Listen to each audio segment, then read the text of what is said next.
Hey, welcome back, everybody. This is the Nonsensory Podcast. On today's episode, we talk about the PS5 controller reveal, new Overwatch hero Echo, the Stadia Pro free trial, Resident Evil 8 rumors, and the huge viewership numbers for Riot's new game Valorant. We also discuss the turmoil surrounding QuakeCon and BlizzCon. So stick around, and we hope you like it.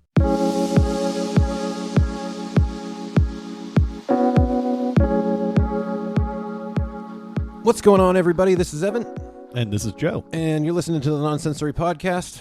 We've got everything you need to know about games, news, TV, and what's going on in our brains at the moment.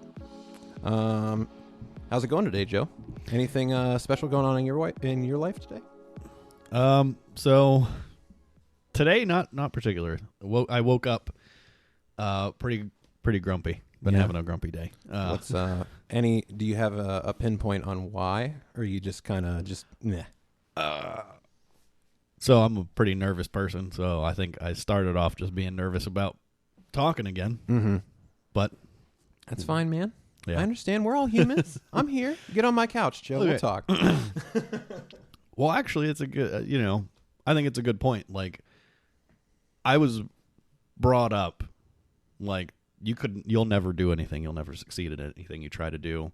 And I don't think it came out of a place of, like, wanting to hurt. Dude, we had that conversation in confidence. I told you I didn't mean that. No, it's like,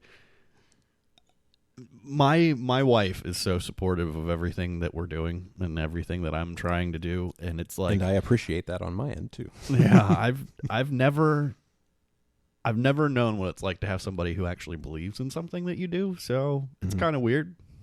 So maybe I shouldn't be so damn grumpy. No, it's fine. It's fine. Everybody's got their doubts and their hang-ups and stuff like that. I feel you, man. Yeah. Eileen's been super supportive too, which has been great. Anything that, because I've been like, hey, I'm going to have to go buy some stuff. And she's like, it's fine, dude, it's fine. Because and I think it's just reciprocating from the fact that when she's like, I need to get something on Amazon, I'm like, whatever. Yeah. So maybe it's like, well, I mean, he said whatever like 100 times. You wouldn't believe how many Amazon boxes show up at our house, dude. Well, that's good. I'm glad that like getting together and kind of talking it out kind of helps, It helps me, Like, I really appreciate what we got going on here, and I think being able to talk, and even if it's going out onto the internet, it still feels good to, just get thoughts. Yeah, I think it's really easy to, like, right now just be, like, generally on edge. Just about so many things. And I hope that, like, maybe even if somebody's, like, out there listening and they just, like, wake up and they're like, I'm going to put this on, and they just don't feel that great today, and then they hear us just kind of talk about that, and they're just like, meh. Somebody out there cares. Yeah. Absolutely. Like that. I mean, you can do things. You can do it. I never thought that, like, I've wanted to do a podcast for how long, and I never thought it was actually going to be a thing, and here we are. So here we are. Guys. Dipping our feet into the pool here. If you don't have somebody that believes in you, now you do. Just a little bit. Like my belief in other people has to be stretched out across so many people, so I have like a little bit of belief in everybody. Just a little. Just a little bit. You get like a little nugget of my belief. So how are you, Evan? How are you today? I'm doing good, man. I just got back to work. Believe it or not, this is my only thing that I do. But yeah, I just got back to work on Friday. It felt really good.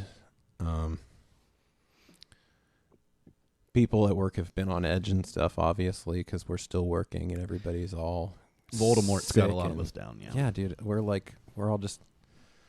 I don't have enough Harry Potter references to make a joke about this, but yeah, we're all scared of just nobody wants to get sick, and everybody's just you got to take it like seriously, but you don't want to be too stressful on other people about it too, because everybody else is dealing with it too, and it's like, well, if I'm stressed, then I just like start railing about it, then other people get stressed and stuff.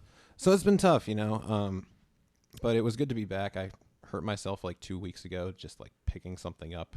It was like, here's this 3 ounces of thing, and I just picked it up and was like, ugh, Yeah, I mean, that's probably because it was already hurt from like the week before that. Well, I was sick. I was sick right before I hurt my back. And it was one of those things where I was coughing so much that I could feel like the tightness. Well, I was just coughing so hard that like the tightness in my back, like it feels like the tightness in my back was caused by the coughing. And then it was just already kind of like weak. And then I moved in a weird direction and just like kind of tweaked something. Yep. So, but no, it feels good to be back at work. Finally. I don't know. I was like stir crazy for a little bit. And then I started to get like kind of used to it. Yeah. Being at home and stuff. I was like sleeping until noon and just like, getting up and being like, I feel like working on this right now. I know it really was. I was like, I have to go back, otherwise I don't know if I will.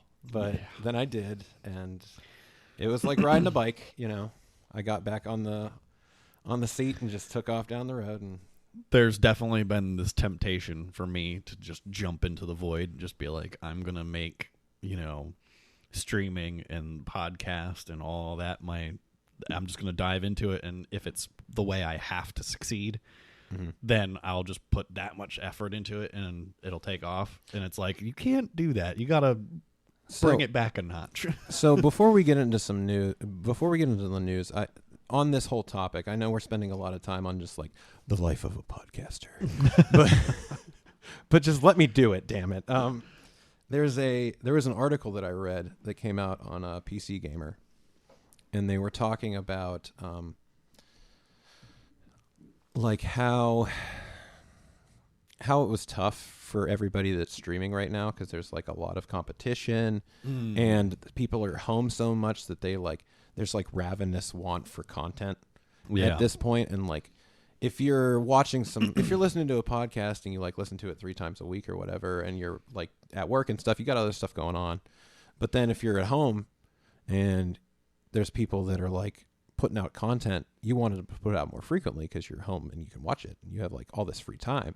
Right. So it was basically like, it's really tough for streamers right now to try to come up with content and blah, blah, blah. And the people that were in the comments were just ripping into these people, just like, oh, boo-hoo, you streamers, you got the easiest job in the world. You just play video games and people pay you. No, and I'm just like, dog, go ahead and teach yourself how to do all this stuff. And put in all the effort to like edit videos and edit audio and all this stuff. It's like it's a second job. You have to learn how to do a lot of complicated processes with that. And on top of all that, you have to invest a lot of money, a lot of time. It's definitely, you have to be pretty passionate. If you actually watch someone who's a really good streamer, they engage their audience. They're not just, playing a game. They're talking to people and keeping people involved. And, we're doing this right now. And we'll have video and we'll do streams and stuff at some point. It's coming in the works. It's a lot to take in at once. To try to do all that stuff at once is just a lot. And to be like the good streamers that like do interact with their audience and are like talking with their audience while they're playing and stuff, and they're actually entertaining, but they're also good at playing their game and stuff. And then they're also like nice people. And it's like a lot to ask. Like, it doesn't matter what kind of day you're having. If like a lot of streamers will tell you, like, you have to have like a set days and times that you get on, or you'll lose people because it's like, oh, they have a schedule just like anybody. Right? Yeah. And whatever's going on that day, you got to just push it aside and be, I mean, now I'm sure there's like the ones where they talk to their people about whatever kind of day they're having. Like we just had our thing.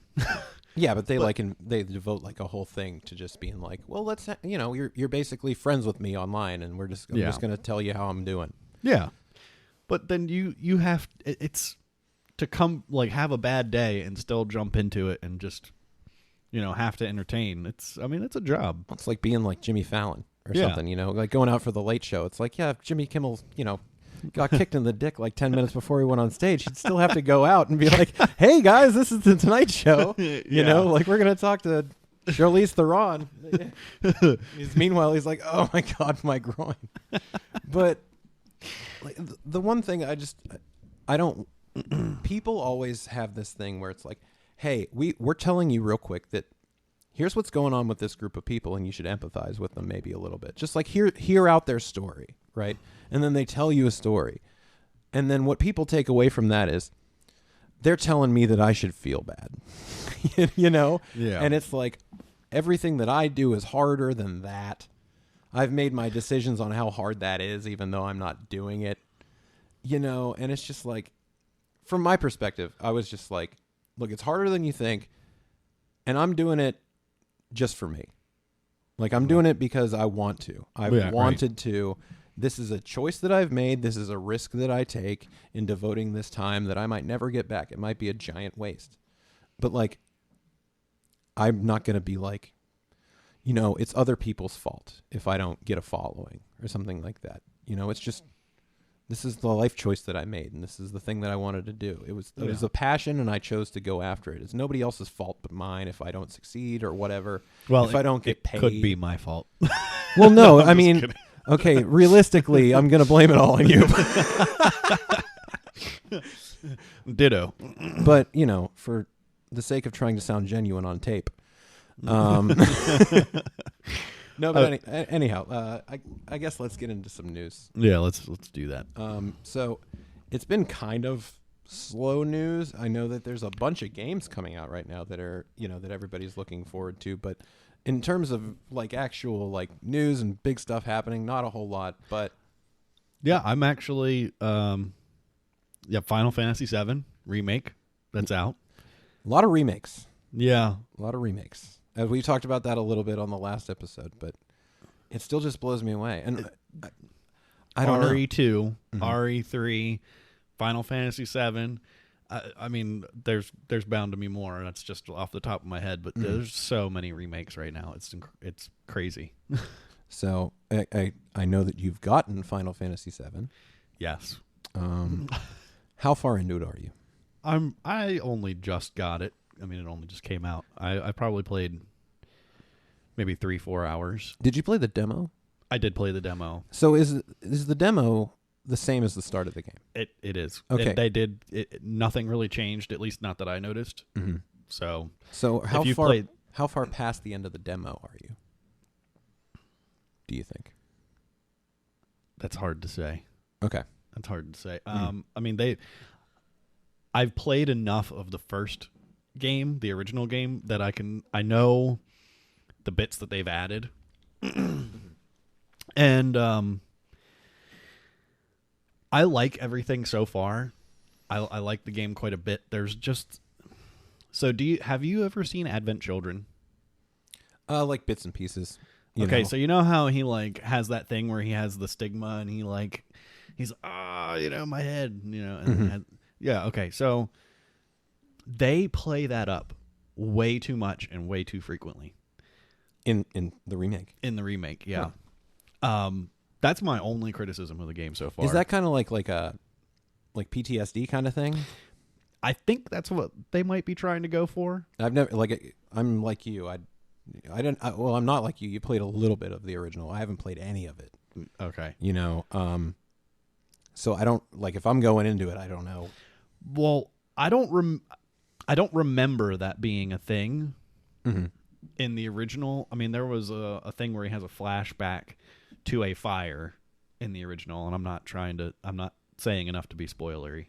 I remember that happening, but I don't remember constantly being like, oh, I'm having hallucinations and my head hurt. It was like that didn't really become a thing until like the movie. He's like a Vietnam vet. It really is. It really is. He's like, I'm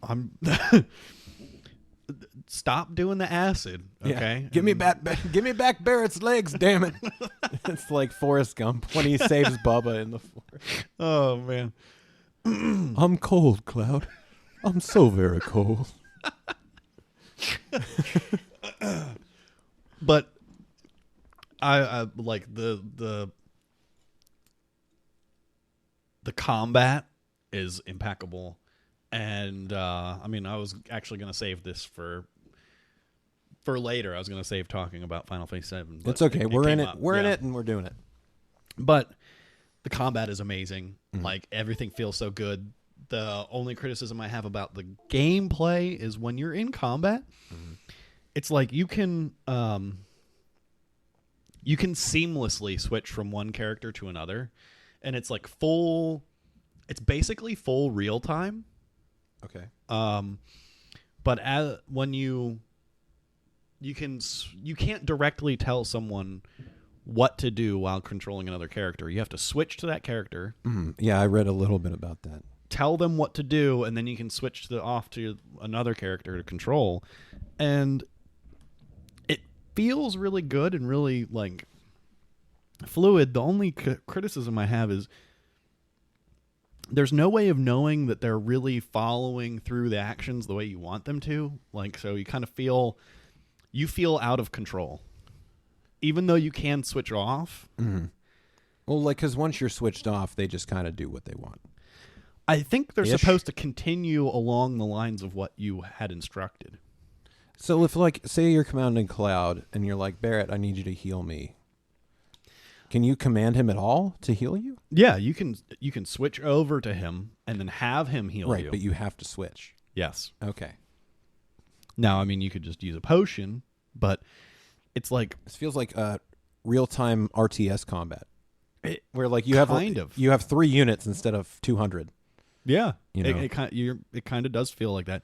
I mean, you still have, when you swing, like you're Cloud, you're swinging your sword around, you can just attack, but you build up an ATB gauge, and then you can use whatever spells or whatever as you build that up.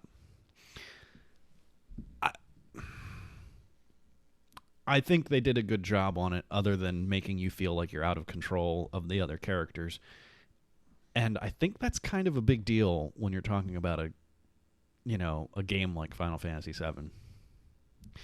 But I'm going to reserve, judgment for a little bit longer. I haven't played enough.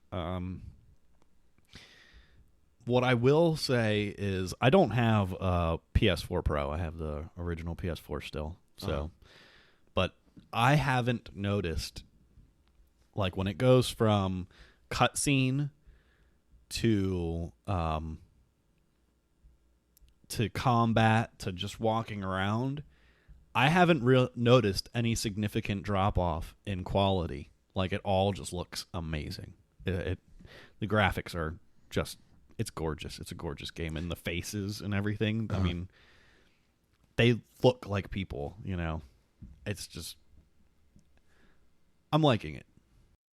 Well, what I thought was the most exciting bit of news that we had this week was the reveal of the PS5 controller.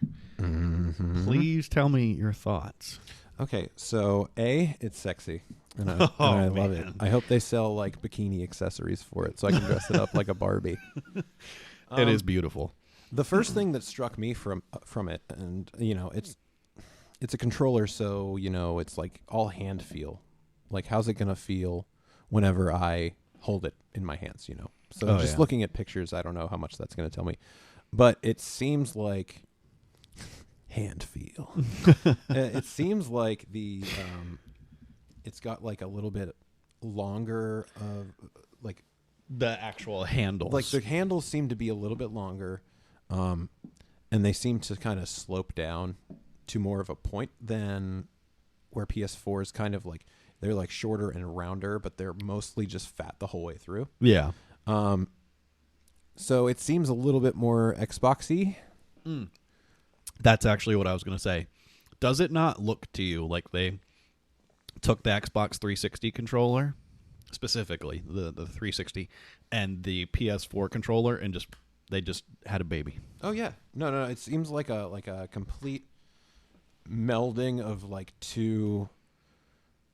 Because the weird thing is, like, I've always thought that people's biggest complaint with the PS4 controller was the thumbstick placement.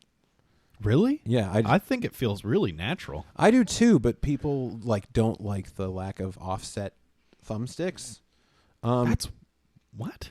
Yeah, I don't know. That's actually what I like the most about Sony's controllers through all of them, is that they're right there. Well, like, I don't have a preference for either one is the thing. Like, in my time using both, like I've never been like, wow, this feels substantially different. It's just like they just feel like controllers, you know. Yeah, I'm just it's like just one's different. Yeah, but I do appreciate that they decided to move the light bar.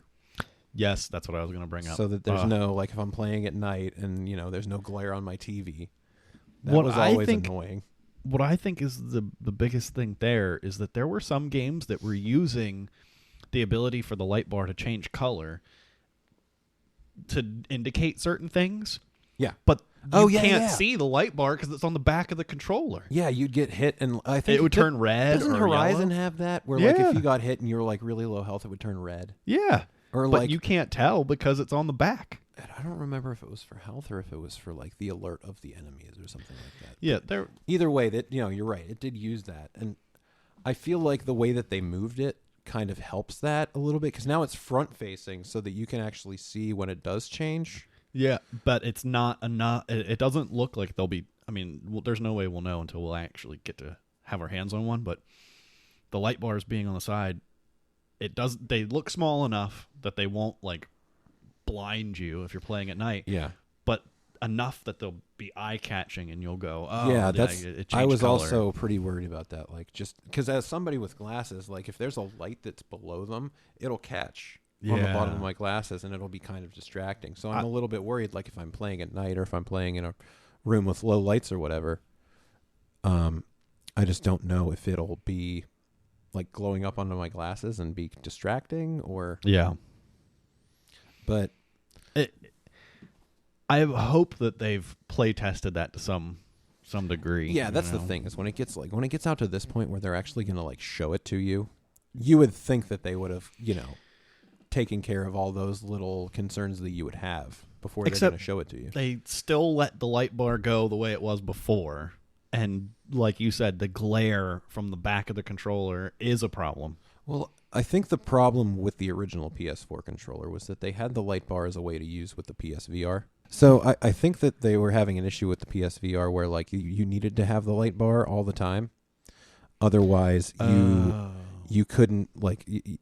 They had it built in to where, like, all of the controllers would have the functionality for it, and the functionality for it was like, we need to have this light on all the time, and then they couldn't turn it off. Like, they gave you the ability to dim it eventually. But that's my big problem, is that if you use the PS4 controller on your computer has an option to turn the light bar off. So how is it that you have more functionality on a computer than you do on your PS4 with a PS4 controller? Right, yeah, it's like you produced this thing. Why can't you figure it out? I don't know. Consoles are weird because they're like these limited boxes, and they always have to find out, like, weird tricks and stuff, and sometimes, like, really small stuff will just, like, brick something. Yeah. So I don't know if it was even possible. Maybe there's something, like, written into the code that's just, like, stupid. Here's an interesting thing. This is way off topic, and maybe we'll... I've always had it in my mind when I was younger that it actually... Consoles were better, gaming machines not because they are dedicated to it. Yeah. Like, that's all they're made for. They're dedicated gaming machines, yeah. But they're going away from that. And now it's like your Xbox is all social media and everything. Yeah. And, PS4 now has the built-in share button, and even, like, the Nintendo has a capture button. Mm-hmm. Yeah. So, I mean, was I wrong? Because I feel like, yeah, your computer can be more powerful, and you can get the better graphics and everything. Yeah. But just having a machine that's dedicated solely to running a game. Yeah, no, it's just that's its job. It's more efficient at doing it. It doesn't have to be as strong as a computer because all I'm doing is running a game. Right, exactly. And the more stuff they add to it, it's kind of like when you get, like, my parents always I can't remember. I think it was like my mom or my dad. They told me, like, if you're going to get a car and it's going to be your first car, you should look for something with, like, manual stuff, like manual locks and manual windows, because the repairs for them will be cheaper and they're less likely to break. That's true. And stuff like that. And the only thing I disagree with there is if you don't have power windows and you're new to driving and now you need to roll up or down the passenger window, so you have to lean all the way over there and roll the window down. Well, I don't get pulled over that much, Joe, compared to you. So I don't know why you'd need to pull that maneuver off unless something was going on like that. But no. I'm sorry, I put you on the spot real hard. But so in that scenario, in that light, I think that like the simpler that it is, and where it's just like, here, this thing plays God of War.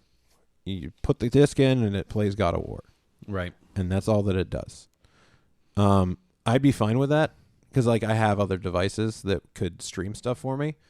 But it is really nice to have the PS4 have all the functionality that it does, where I can, watch Netflix or Hulu or whatever. That's really all I use it for. I use it for games and I use it for streaming stuff.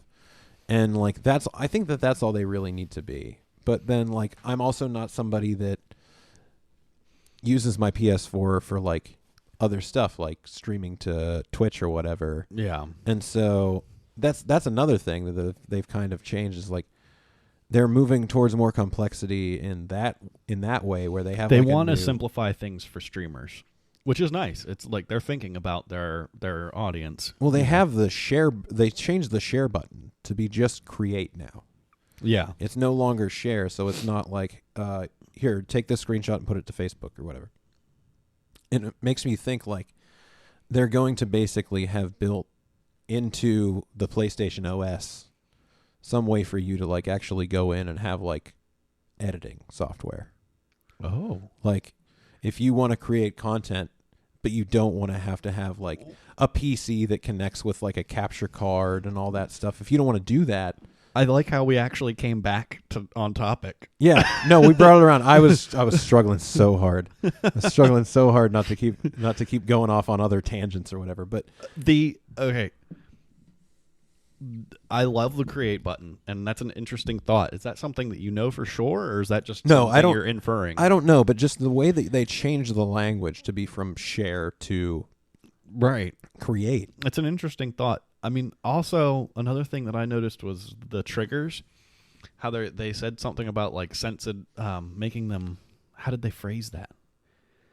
I want to pull it up, but I'm not going to be able to get to it and find it in a timely manner. So you're talking about the haptic feedback. No, that is a really cool thing, but that actually wasn't what I meant. I'm pulling it up now. They said that the triggers on the back, not the bumpers, but the triggers would make it so like they have. I can't remember their words, but what I got from it was that basically it would be like they would get more tension as you pulled them instead of just being a uniform pull. Yeah. So, like, let's say you're playing Horizon. You go to draw your bow back, and the further back it goes, the more pressure that's on the trigger, which gives you more immersion. So, this is I feel like it's going to take me off into a completely different tangent when I say this, but they call them adaptive triggers. Thank you. Yes. Is that what you think that means, or? Oh no, that's definitely what it means. Awesome. And they also want to make it so, like when I was talking about they're going to basically change rumble so it feels like if you're in a racing game and you go through mud or something, you can it feel feels the different, gravel, which I can't even awesome. imagine. Like I don't even know how they would do that. Well, that's what Nintendo claims the Switch is supposed to be able to do, is that their rumble, they can control it to such a point to where you can make it feel like all these different little things, from like a can sliding across a table to, a car going through gravel to, That's going to be, I don't know. I'd have to experience it, Same thing as like holding the controller. I will say I don't think the Switch pulled that off, but that's what they when I was playing with it, when I had it for a little while before I traded it in to get a PS4 Pro because I'm stupid. Just so dumb. But when I had it, like the rumble felt significantly different than what I had felt on other things. Yeah, but it also didn't better. But I also couldn't say like it would approximate anything Like if they were like, "Oh yeah, this is supposed to be doing this for you," I'd be like, "Nah." No, It just really. feels different. So like if they're like, "Yeah, you can feel the gravel," and you're like, you feel it, and it's like, "Oh, that's what they're trying to do," but it doesn't feel that way. Yeah. Then it'll be just kind of weird, maybe.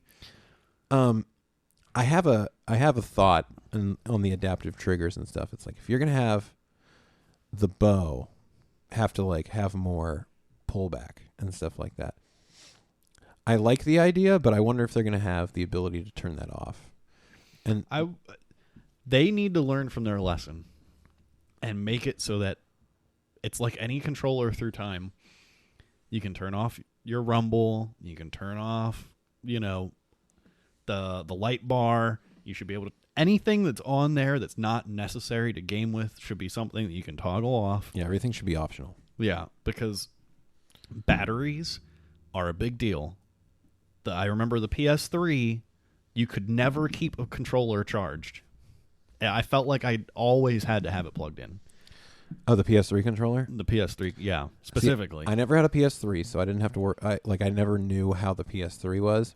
What? No. You never had the PS3? No, never had a PS3. I only had a 360. Huh. So, and we always had interesting life choice. We always had battery packs on the 360. I and actually they still do battery packs with the Xbox, and it's just bizarre. No, I actually like that. I like the option that you can plug in.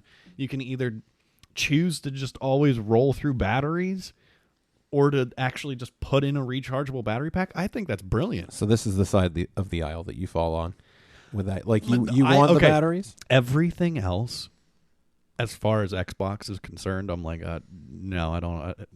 At least I'm going to have to go back. I am not for Xbox in any way, except giving people options is never a bad idea. It's never a bad idea to give more options. No, that's fair. That's a fair point. Since we're on the topic, there was an Xbox related article, and it was basically they came out and they said, we like to give our customers options. So like if they want to use, like they feel like it's more convenient for people to have the batteries and stuff. Yeah. And it's like, well, if it's more convenient or if it's like more consumer friendly, then why don't you just give them the option though? Because like the way it is now, if they were trying to make things more consumer friendly for me by giving me the option of using batteries, that's cool. But like if I don't want to use batteries and if I want to go out and get a rechargeable pack, then I have to go buy one. So it's like now you have to spend money. No, you are right on that. It should come with the rechargeable in the controller already. Yeah. And then they should just give you the little plastic thing you put the batteries in. I mean, how much can that crap cost, Like if they're going to send you a controller that has a rechargeable pack in it, how much does it cost to make a crappy piece of plastic with some springs in it that you can throw in some batteries? Well, that's what I'm saying is that if you go and buy, I'm not 100%, but if you go and buy a 360 controller, okay, back in the day, that cost the same as a PS3 controller, but it didn't even come with the rechargeable batteries. No, yeah, you had to go out and buy it. I remember because I did do that, and I went out and bought it because I hated batteries. But it costs the same as the PS3 controller that actually has rechargeable batteries in it from the jump. Huh. So you see what I'm saying? Yeah. They're only making the stupid piece of plastic and then charging you for the lithium-ion battery. Well, and that's the thing is like the only reason I could think that they wouldn't include it as an option is to cut costs. But at the same time, like that can't cost any significant amount of money on the actual end price of that. Like if they didn't include, like I really don't think that they're shaving off $5 worth of production cost by only including the battery option. But maybe they are. Who knows? I don't know. No, it can't be that much because, I mean, it's 2 AA batteries essentially in it. Well, I guess not. No, because they have those little packs. So I don't know. I like that the PS4 I can just plug it in. And you're done. The way that we have it now, we have the little stand that you can plug both in, when you go to bed and charge them up, and they both charge. Now that did cost us like $20 or whatever. So like it is the same scenario that I was talking about with Xbox, where I had to go out and buy a thing to charge it. But you didn't have to. But I didn't have to. No, I could plug it in. It was kind of annoying, but I could just like make sure that, whenever I wasn't playing, I went up and I made sure I plugged it in. Then I always have enough battery or whatever. But also the way that it is now, like you can just plug like a phone charger with a long cable into a wall outlet. Absolutely. And just, you can be tethered to power without actually being tethered to the console. So that's how I play it now, is anytime I'm sitting there playing the game, I'm like, well, I'm not going to waste any battery because I have this cable that'll reach just fine. Right. And I just plug it in and it just works. So the whole argument's moot. The whole argument's moot, I think, but also...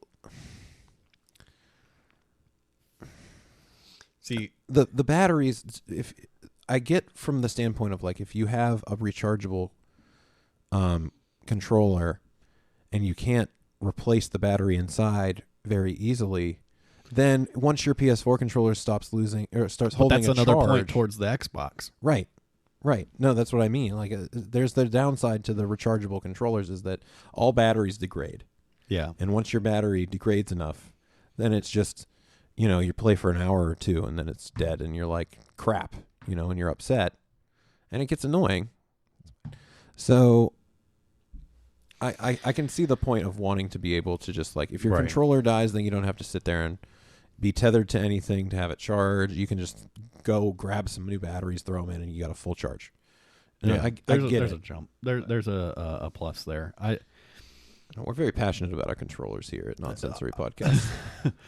I will last thing because we're running a little long on batteries here, but the charge on my PS4, I almost said PS5, my PS4 controller. I'm trying to wish it into existence. Right. It'll last like 2 days without charging it with pretty consistent play. And how long have you had that controller? Probably about 4 years. Yeah, see, I feel like I've had my controllers for a long time and I've never had any issue with the battery like being worse. Ever. But I hear stories, so that's the only reason I bring it up. What are you doing to your controller? If you're having these problems, maybe they just play it more than we do. I mean, I have friends that'll just like leave stuff on.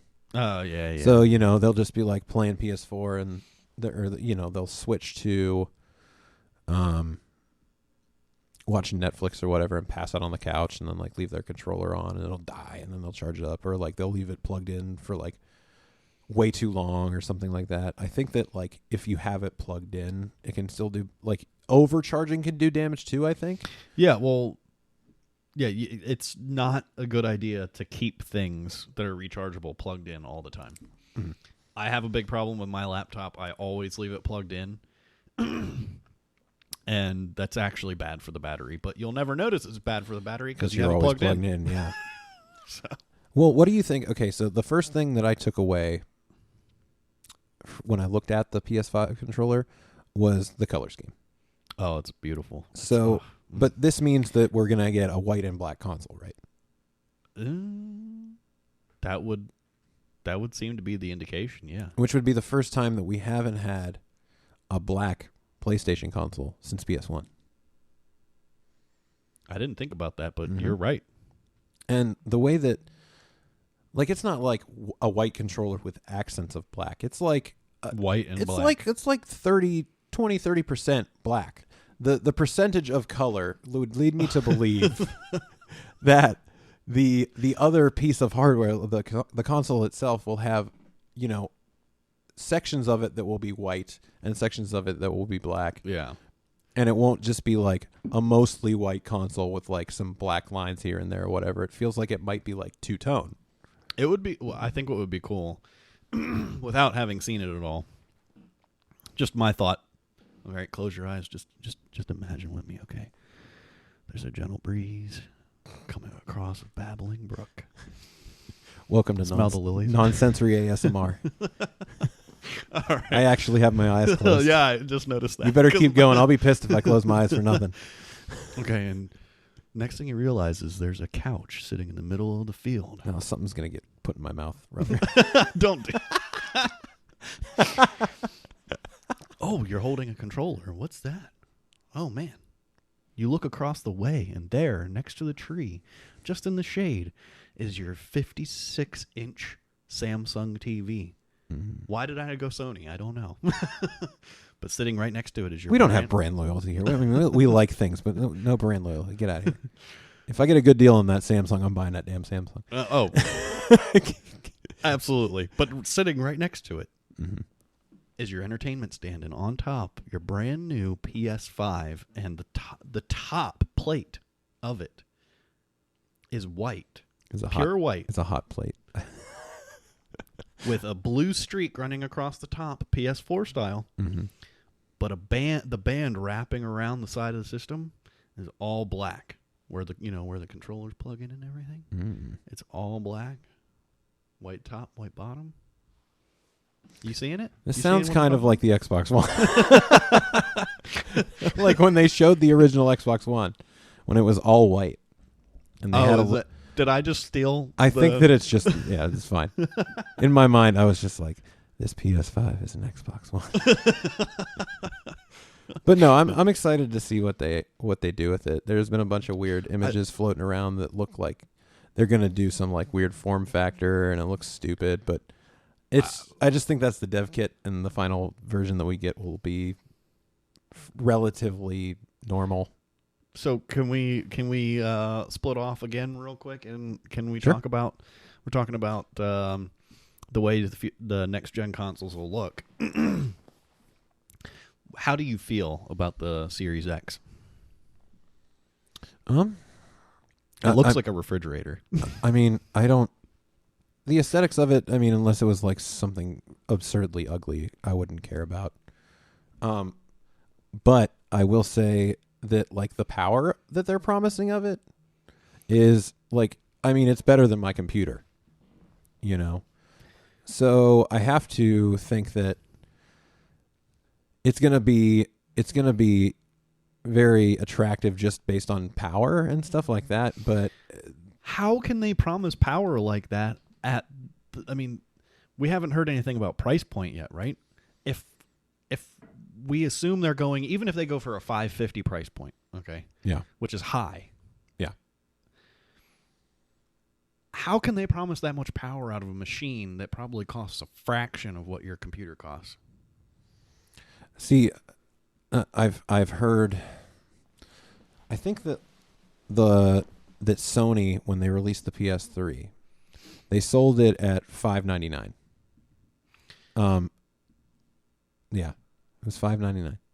Wow. $600 US dollars. That was the famous quote. $600 US dollars. Ken Kutaragi.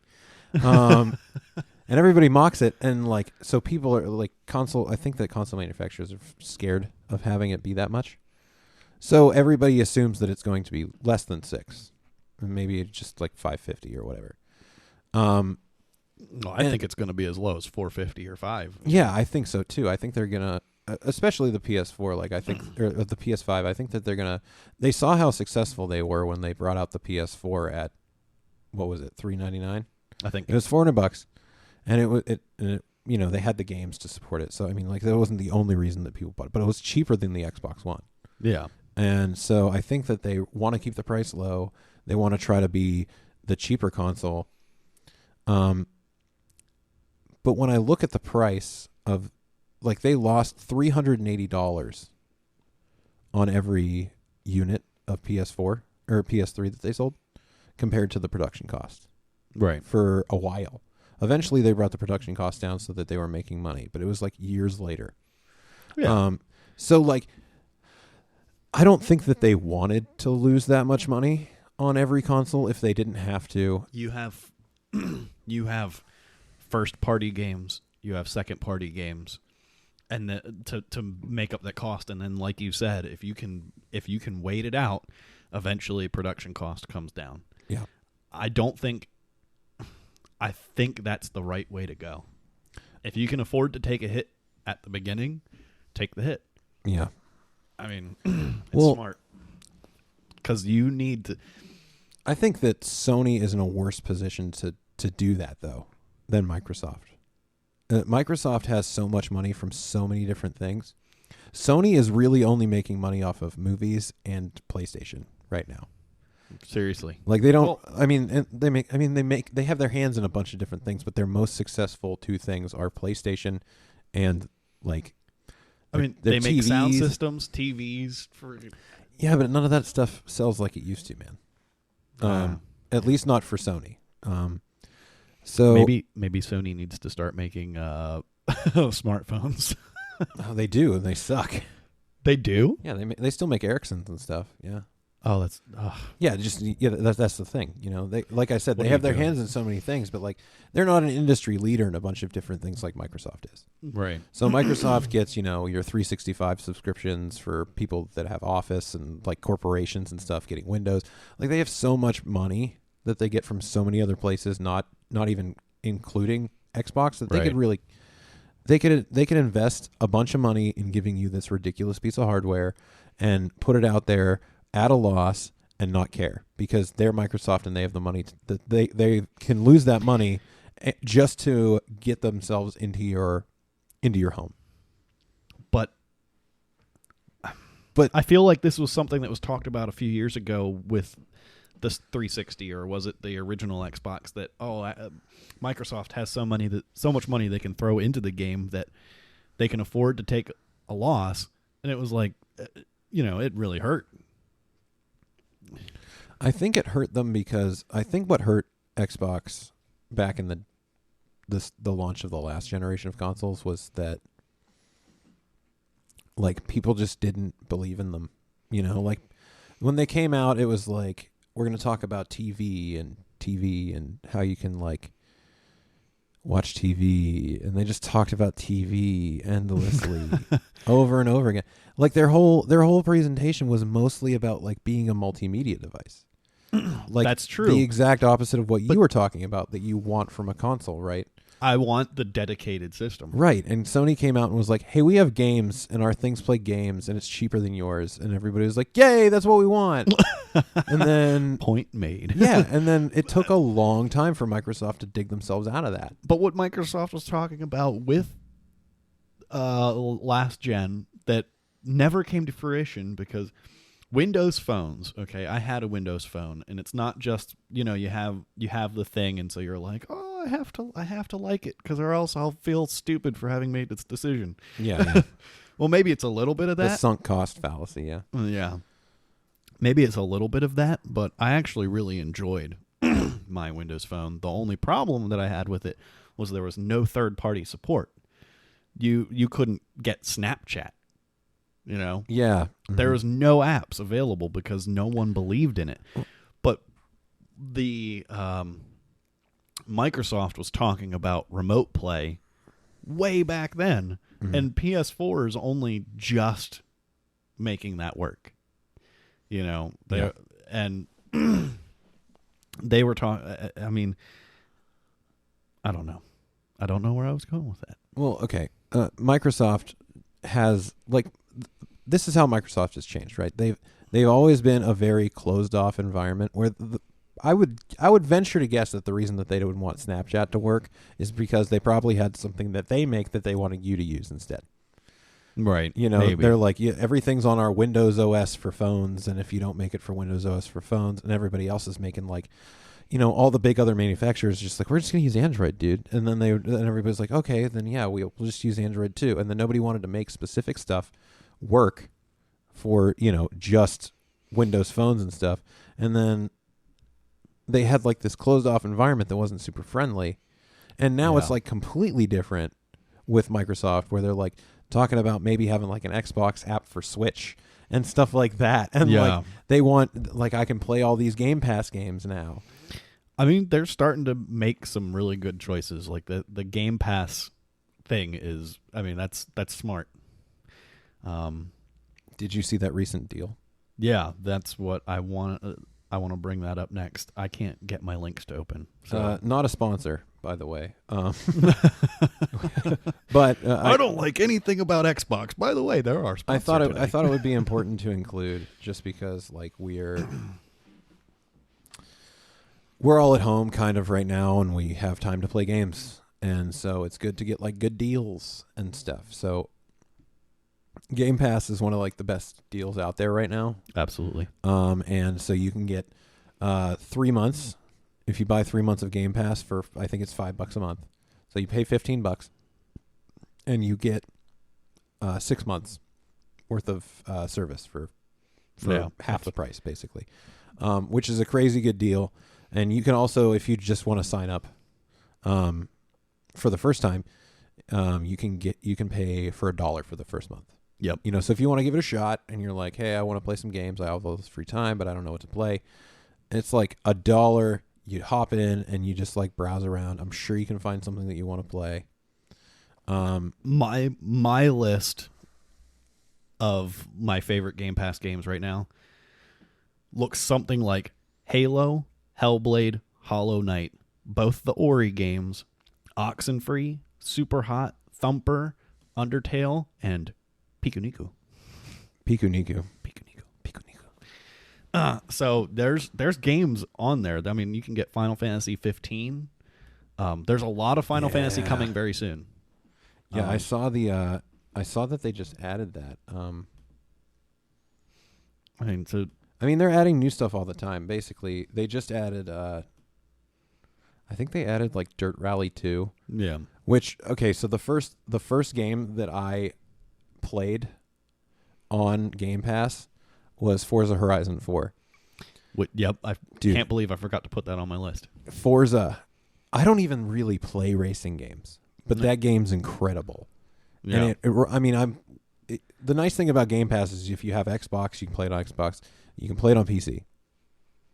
So if you're somebody that's like never gotten to play any of the Gears games, you can go and sign up for Game Pass for a month and play through a bunch of the Gears games. The nice thing is, like, if there's not a whole lot that you see on there, but you want to play like one title, you can just basically pay $1 for that game and then beat it, and then you're good. Yeah, you know. So I mean, it's a better value than what you're going to pay if you were to go out and look for a game and want to buy it outright. I am a huge believer in Game Pass, and definitely check it out. Okay, so it's got all the FF games. Basically from... No, I think they're coming. I don't think they're actually on yet. Okay, so they have 9, 7, 8 remastered, 10 remastered, 12, or X2 remastered, 12, 13, 13.2, and 15. So yeah, I mean, just based on that, like, I would love to sit down and go through all those FF games.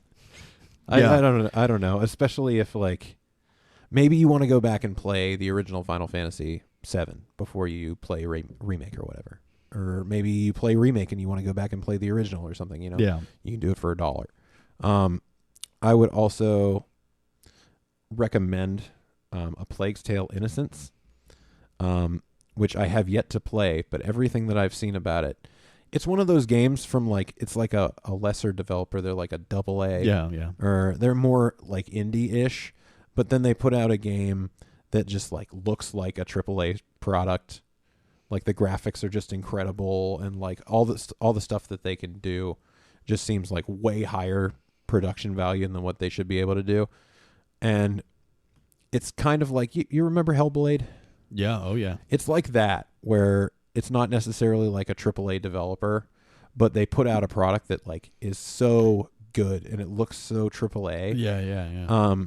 And it's different. Like, you play as like a girl and her, I think it's her brother, and like, you know, there's the plague takes the shape of these rats and stuff like that, and so like there'll be just like really check this out. There'll be like really tense moments where there's just like tons of rats everywhere, and like you gotta like pull out your torch and like navigate through it and stuff. That sounds good. That's really good. I would also suggest, I've heard the Banner Saga is really good, and there's like 3 of them up there. If you wanted to check that out, you could play through it all the way from start to finish. Bloodstained Ritual of the Night, which is the spiritual sequel to Symphony of the Night. Oh. Castlevania Symphony of the Night. That game's fantastic. Really? It's such a good Metroidvania, man. Oh, it's so good. Other Metroidvania that I could recommend is Dead Cells. I'm not a fan. I had it on the Switch, and I didn't like it actually. What do you not like about it? I don't like games that. Okay, so Do you not like roguelikes where you respawn and stuff like that? no. No, that's Every time you play through, and like dying is actually part of the game because when you die, things change. yeah. Like one of the first people you run into when you die the first time and come back, she says something to you about it, and it's like kind of fourth wall breaking. It's like, wait, what? So I mean, I just don't like the idea. It feels old style arcade, but you know how like you play Mario and you get to like World 8 if you die too many times, and well, now you're all the way back at the beginning. Mm-hmm. I hate that. Like, I feel like that hasn't been a thing in games for forever for a reason. I mean, I get it because like it's like infinitely replayable then. But also like I like progression, so like I would much rather have something like Hollow Knight than I would something like Dead Cells. Yeah. Which is why I caught on more with Hollow Knight than I played Dead Cells for a bit. It was fun. And it was fun, but like I sunk 80 hours into Hollow Knight. Yes. You Hollow know? Knight is brilliant. $15, and I mean, that is one heck of a game. Yeah, speaking of the best deal in gaming, Yeah. I don't think that you could get more value out of a cheap product. I mean, it's regularly on sale for like $5-10 on Steam. Yeah. The most you'll pay is $15. Yeah. And you get all of the DLC for free. Yeah, all the DLC, and all the DLC is good, and then there's like a boss, like one of the DLCs is basically just a boss gauntlet. Yeah. And you can just make it as hard as you want. If it's like something where you want to just speed run the hell out of bosses and stuff, you can just do that.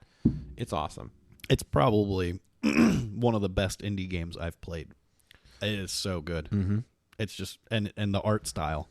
It's like you're playing a comic book. It's beautiful. I would also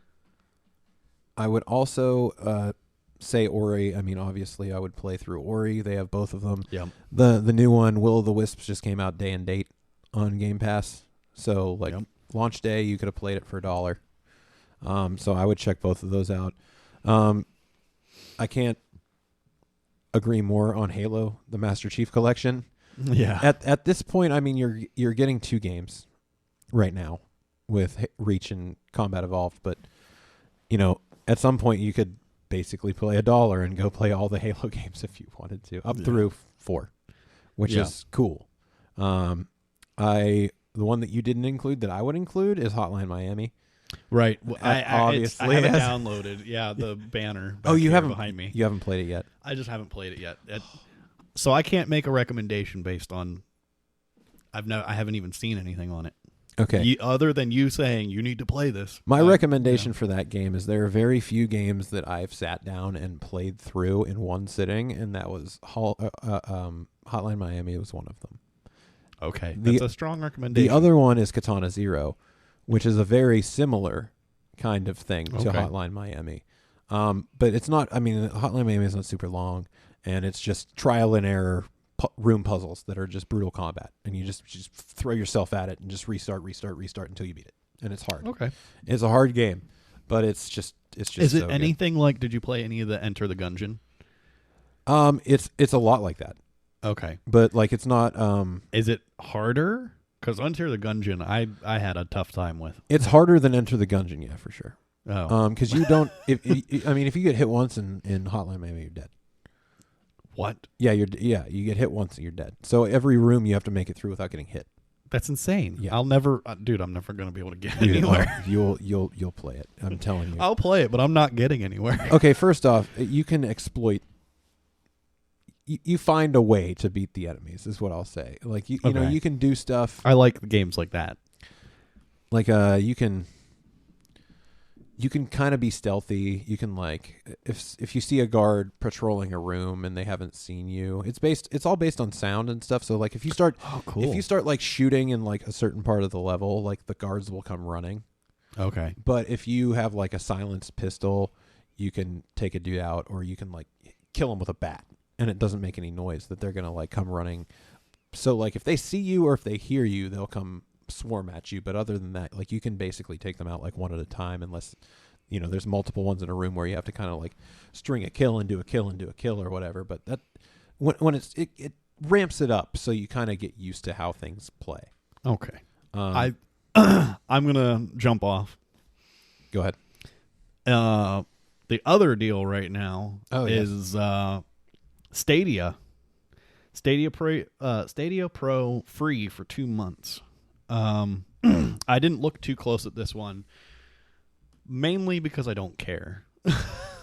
And that's why it's free for 2 months. Exactly. Nobody cares. I kind of feel like that's a desperation move. Like Google's like, please pay attention. Well, okay, so they launched up until now, the only thing that's been available has been Pro. Yeah. Which is the one that you have to pay for. So they just launched the free edition. Yeah. So I guess they decided at the same time that they would make Pro free. Yeah. Because if they got people coming in that want to check out the other version, maybe they'll check out the one that they have to pay for, so that maybe they'll be like, "Oh, this is better. I'll pay." Yeah. But at the same time, it's just. I think it's a desperation play. Oh, it's is, like, for sure. now everyone's stuck at home and everyone's doing these nice things for people. If we just act like on this hand we're being nice, maybe we'll get some subs out of it. Yeah. That seems desperate. It has to be at this point. Like, they don't. Google's a lot like when I was talking about Microsoft, and it's like how Microsoft can just do stuff and they have like so much money that it doesn't matter. That's Google. Google feels that way, but at the same time, like, I don't know how long they're going to stick by this product until it's dead. Yeah. I don't know when they just decide to cut their money and run. I haven't heard anyone talking about it. No, nobody anywhere. Nobody that I know has even considered playing it. No. And it seems to be a shared opinion across basically everywhere that I've seen that it's just not. Nobody wants to buy their games twice. Nope. Big mistake. And fix it. I mean, maybe people will pay attention if you fix that. No one should pay twice. So GeForce Now came out. Did you hear about that? No. So GeForce Now is a thing that NVIDIA, the people that make the graphics cards and stuff, right? They put out a streaming service just like Stadia. Okay. But it works with whatever you've already bought. Dude, how have I not heard about this before? Yeah, so you just load up, like, it basically just like loads up your Steam library. And you're like, genius. That's the way it should work. That's what Stadia should have been. Well, right, but then all the publishers started to pull their games off of it. Off of GeForce Now. Oh, because Stadia exists. And they want to make their money again. It's purely based on greed. I hate it so much. But yeah, I think they're just putting it out at this point so that they can see if they can get people to sub or whatever. But I don't know. I think Stadia's dead until further notice, man. Definitely agree. Until they can find a way to have some sort of subscription where their games are just. If Stadia had a system like Game Pass, it would be great. If you could just pay Google however much a month, and then you had access to a library of stuff, and then they kept adding stuff or whatever. Give the option of buying the full game. Right. The same way that you have it on Game Pass. Yeah, like, okay, you can buy this on Stadia, and if you stop paying for Game Pass, then you can still have access to these games that you bought already or whatever. Yeah, you don't lose it. Mm-hmm. But I don't know. I don't know what they were thinking, man. Like, I don't know who they thought was going to say, oh, yeah, I'll buy Skyrim for the 5th time so that I can play it on my phone. Like, yeah, or I'm going to pay $120 so I can play Last of Us 2. I'm just so worried about that game, too. Oh, yeah, I don't know. I don't think it's going to hurt it. I don't think. But we already talked about that. Yeah. If we are going to bring up the next topic, we should jump into some RE8. Oh, yes. So, I mean, obviously, Resident Evil 3 just came out. Resident Evil 2 came out last year, so Capcom seems like very intent they're on doing just like throwing as much RE at people as possible. well, not just that, but Capcom's doing a lot right now. There's a lot of Capcom. Mm-hmm. I mean, they've. How are they doing this? They've got to be like. Well, so I think that.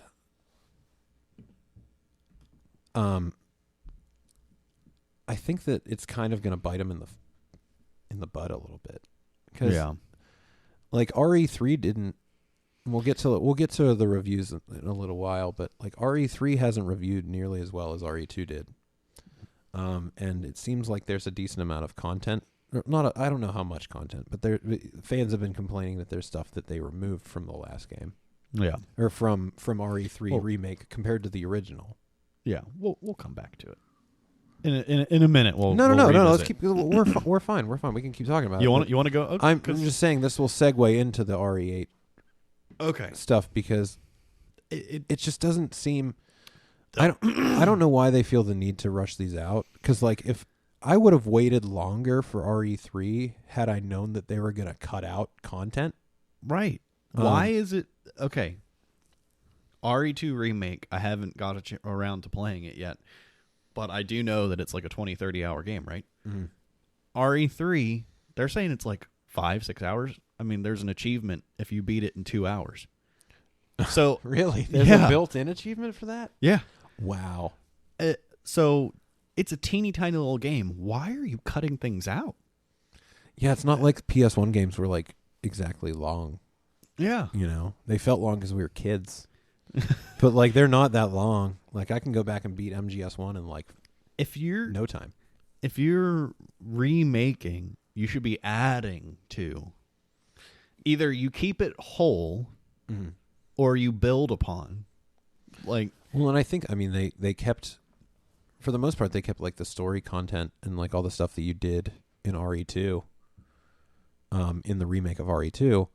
Yeah. And I think the thing that benefited RE2 was that they had like multiple playthroughs that you could do. You could play as Leon or yeah. So was it kind of like New Game Plus? It was just you'd see it wasn't like New Game Plus. It was just you'd take over from the start as oh man, what was her name? Jill? Is it Jill? I think it is Jill. Jill Valentine. Yeah. So you take over as Jill in the second playthrough. Or is it Claire? Claire Redfield. It is Claire. It is Claire. Yeah. It's Jill in this game. Sorry. Yeah. So you take over as you can. I think you can choose which one you want to play as for your first playthrough, and then you just take over as the second one for your second playthrough. And it kind of like helps expand the content, because like if I could only play as Leon, it would feel pretty short. But it definitely took me at least like 8 hours to beat my first playthrough with Leon. Okay. And now they've got you're on one track, you play as Jill, and like you'll take over as Carlos, who's the male secondary character in RE3, but it's not like a whole different playthrough, it's just like a specific segment of the game. Okay, yeah. And you also don't like when they wanted to bring the Nemesis into this game, everybody thought like, oh, they have Mr. X in the previous game, and they're just going to make Nemesis Mr. X. Which is actually the opposite of what I thought, because having played the games originally, I was when I heard, Mr. X, I was like, oh, they're just trying to do a beefed up Nemesis. Well, what they did, like in RE2 remake, they made Mr. X a much bigger part of the game than he was in the first RE2. Yeah. So that was one of the bigger changes that they had, right? But they basically thought that they were going to take Nemesis and make him like a constant thing that like followed you through the environments and stuff that you had to deal with. And in RE3, I guess they have just like he just pops up at scripted points, basically. Yeah, because wasn't it that Mr. X actually tracks you the entire game and can basically come up at any point in time? I mean, there are certain parts where he can't, but for a long stretch of the game, that is what happens. So I think that, people want to hear more, or I think that people want to play more RE, but I worry about them bringing out so many so close to each other.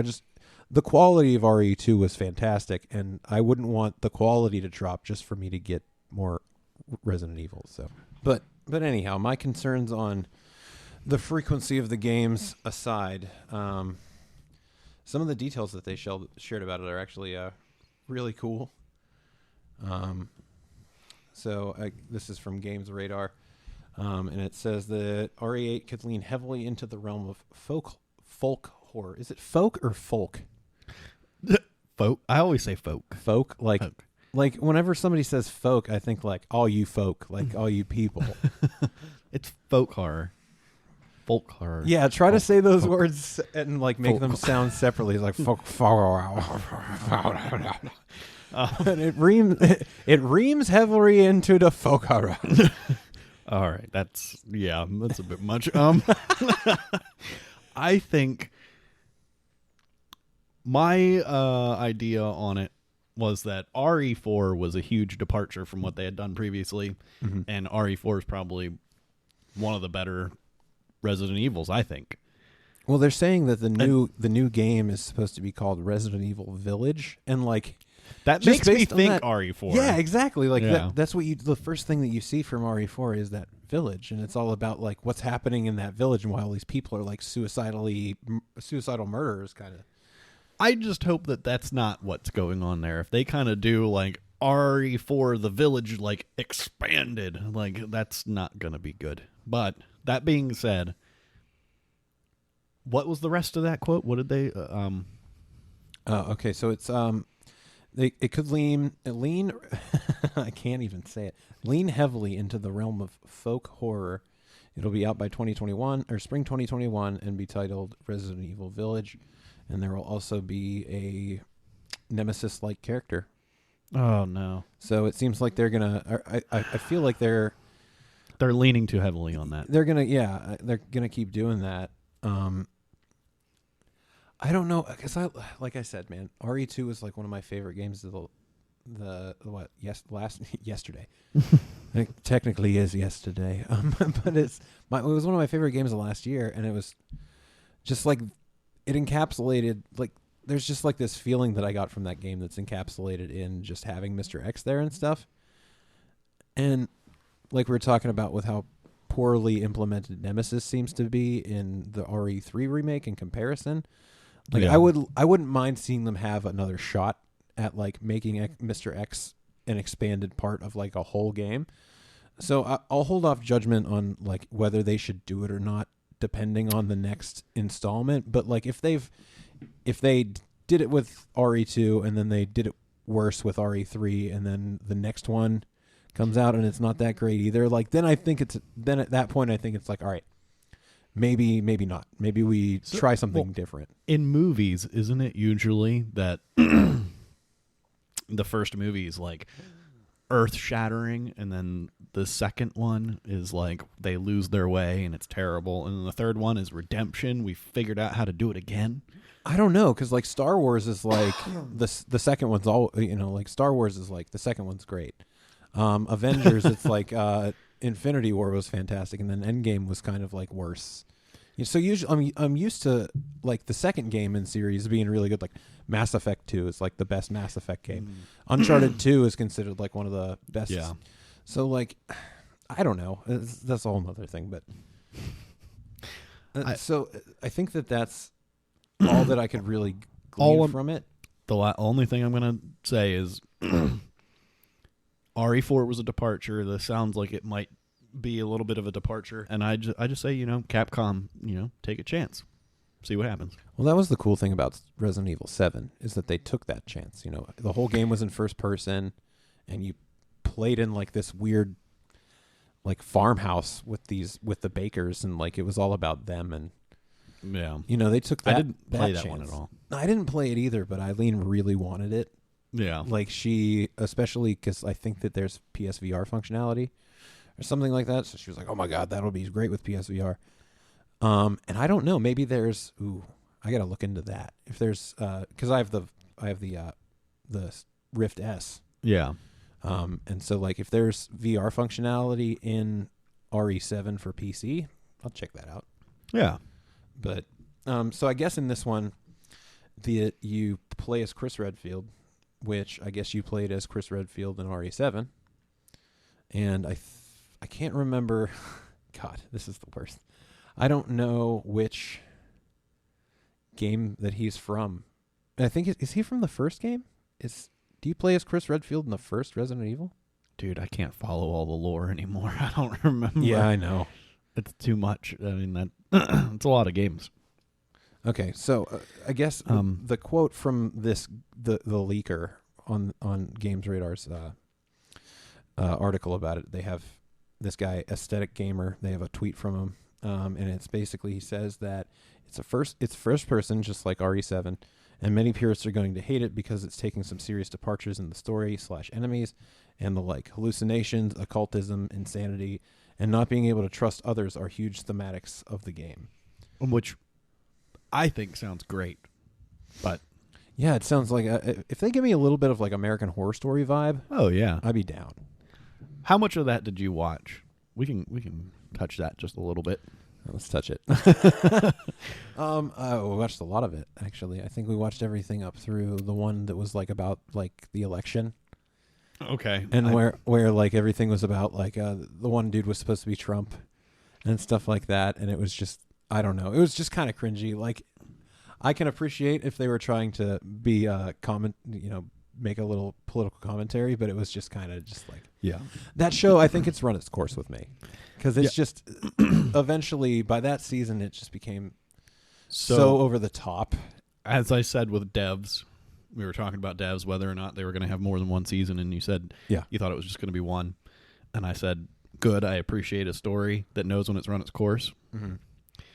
I watched American Horror Story the first season as the episodes came out on TV. That is the first show in a long time that I did that with, and it's been the only show since. Mm-hmm. And I mean, the season 1 was just brilliant. Dude, the first season of Horror Story is just so good. It is fantastic, and I haven't watched any after that. I left it alone. I was like, this is a story that, like, it was perfect. You know, I mean, I appreciate the other stories that they try to tell, and like, I know it's supposed to take place in like different universes. They do different settings and different characters, and they do a different take on horror across many different kinds of like genres and stuff. But at some point, like, the creator of the show, it like just became like a show by this guy. So like, anytime I would watch a new season of it, it just became like, oh, it's just more of this guy's doing this. It would be like the gratuitous sex and stuff like that. It's like, okay, I get it, guy. You really just like to have like a bunch of sex and like weird blood, and like everybody's like super into they're like, I don't know, everybody's a sadist and stuff. It's just I don't know. I think that there's only so much of a certain thing from a certain person that can go out into the world without at some point me just being like over it. Yeah. You know, I got everything I could get from that person, basically, I think. I appreciated the first season because it was like, it almost seemed like the Harry Potter of, like, what Harry Potter was for, like, what would you call it? Like mythology, like how she just took all kinds of different mythologies and blended them together to make the wizarding her universe. Mm-hmm.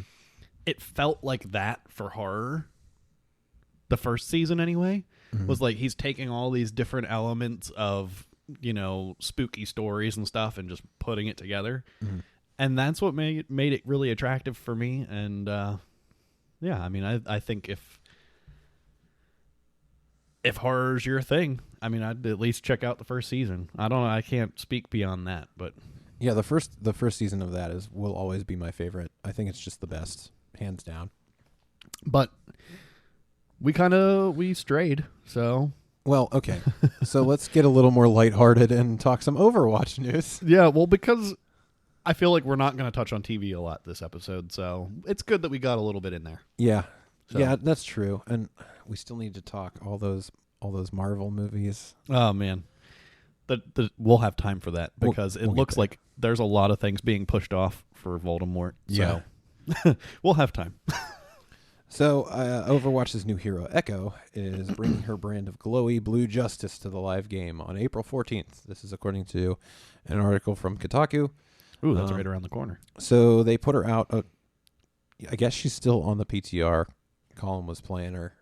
I guess she was available in the game in the PTR when Colin was playing earlier today. So you can play him. You can go and play her now if you want, but she'll be officially added to like the regular live client. I guess Tuesday? Yeah, Tuesday. So that's pretty cool. It says here her ult transforms her into another hero of her choosing. Well, by the time this posts, that'll be it. Yeah. So I would check it out. I think she, what I wrote here in the doc, yeah, looks like the Ex Machina chick with wings and scarier. Oh yeah. She kind of does. It reminds me a little bit of you remember iRobot? Yeah, a little bit very like much. that. Yeah. Yep. So I hadn't played Overwatch in quite a long time, and I didn't realize that they made so many changes to the game. So like. The big change that, I played it a couple months ago, and the big change that they made that I didn't know that they had made is that you have like a role lock now. Oh, where like when you queue up a game, it's basically like you need to pick if you want to play healer, tank, or damage or whatever, or healer, tank, or damage, and I think it's just it balances out the matches a lot better so that. You can't have like people switching off and playing whatever they want, but also okay, so I hadn't played Overwatch since the very beginning, pretty much when it was brand new. And one of the things that I noticed a lot, just watching Colin play later, was that it seemed like no one. That's a game where everyone has to actually play their role. It's very important that everyone's like on topic, and it seems to be a problem a lot. Oh yeah, so that's a good. Every time I go back to it, we were playing it a little bit today. Actually, me and Colin were playing it a bit, and it's every time I go back to it, I love that game, but also it's just tremendously infuriating, specifically because of what we're talking about, where you need everybody to play in concert, and if there's like somebody that's just wrecking your team that nobody wants to address them, then you're just screwed. You stick to the objective. Yeah. There's something we're supposed to be doing. Quit running off and doing whatever. Get on point. Well, yeah, like, Reaper's showing up and killing us, and then I go off to kill Reaper as the tank, and then it's like, well, we need a shield. So Reinhardt can't use a shield while he's chasing Reaper, and then everybody gets shot because they don't have a shield, and then they die. It's like, everybody has their responsibilities, I guess, but nobody wants to like be the one that commits to doing them. They're just like, I want to go kill stuff, and so they do, and then that kind of throws off the whole point of the game.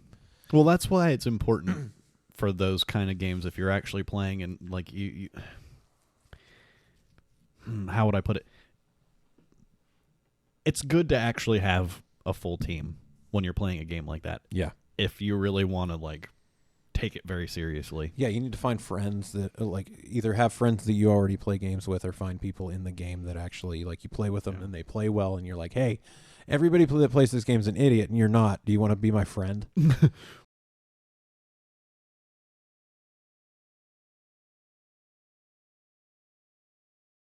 So I guess what they've been doing for a while now is having separate bannable players that you'll have, right? So such a brilliant idea. So they would have 6 players that would be banned in the Overwatch League, and also competitive play in the live game for everybody.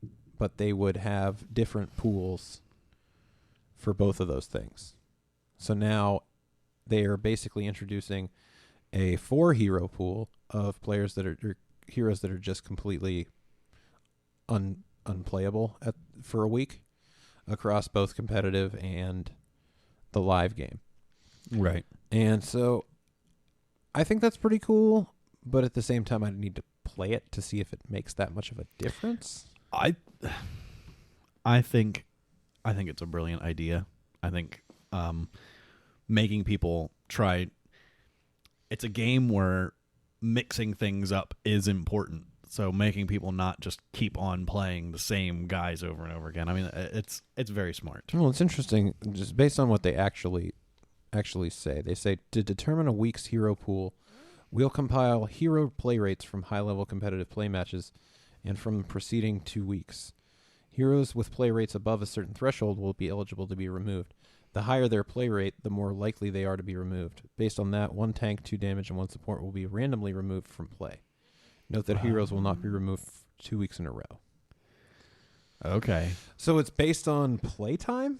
So certain characters may be banned a lot more than others. Yeah. Which that's... Like, I mean, I'm sure that, like, guys like Reaper are way high up there. Oh, yeah. And so, like, they're going to get banned for a week. And then it says that you can't ban them for 2 weeks, but then are they just going to get banned the third week? Is it going to be like every other week it's Reaper, and you just can't play Reaper? That they're going to have to think of a better way to do that. And I mean, especially for people that, like, love to play those characters. Like, if that's what you main, then you're just going to be like, oh, well, I'm just not going to play Overwatch this week, I guess. What's the Angel? Mercy. Mercy. Yeah, I see her getting banned all the time too. Yeah, I get that it's a way to make people play with different characters. It's like they're trying to force a different meta. Yeah. And I think that it'll help, but I don't know how much. You know, it's not like there's like only 4 characters that are annoying.